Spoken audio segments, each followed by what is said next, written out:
A 57-year-old Salvadoran man who was held at the Otay Mesa Detention Center in California died from COVID-19 on Wednesday. It is the first confirmed death from the disease of an Immigration and Customs Enforcement detainee in an ICE detention center. Carlos Escobar Mejia had been in ICE custody since January 10, when he was stopped in a car by the Border Patrol in Chula Vista. Before then, he had been living in the United States for 40 years. He was denied bond by an immigration court judge on April 15, because he was considered a flight risk. By that time, several employees and detainees at Otay Mesa had already tested positive for COVID-19. Escobar Mejia was on a list that a federal judge last week ordered ICE to compile of those considered medically vulnerable and eligible for immediate release. But by the time the list was compiled, Escobar Mejia was already hospitalized. He died early Wednesday at Paradise Valley Hospital in National City, California. Despite what the government might say, and despite what the government did in this case, immigration detention is civil detention.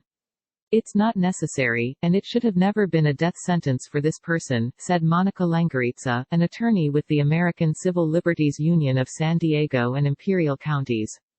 Last month, the ACLU sued ICE in federal court for the release of medically vulnerable detainees at the detention center. The ACLU has been pushing ICE to expedite its release of detainees at Otay Mesa. But as of Monday, only 2 detainees deemed medically vulnerable had been released from the detention center. A status hearing in the case is set for Friday. In a statement on Escobar Mejia's death, ICE wrote that the agency is firmly committed to the health and welfare of all those in its custody and is undertaking a comprehensive agency-wide review of this incident, as it does in all such cases.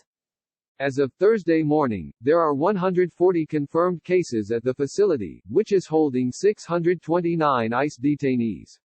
Otay Mesa has not accepted new ICE detainees since April 2. CoreCivic, the private company that runs the facility, has said it has followed CDC guidelines and protocols for containing the spread of the virus. But detainees there have complained of not being given enough space to socially distance inside the facility or protective devices like clean masks to stop the spread of the disease. Several have launched hunger strikes to protest their conditions. CoreCivic initially asked detainees to sign waivers in exchange for masks. The waivers freed the company from liability if they were to contract COVID-19 while wearing a mask. After several detainees refused to sign, CoreCivic stopped requiring detainees to sign the waiver. Last month, activists and advocates delivered hundreds of masks to the detention center to help protect detainees. ICE didn't accept the donations.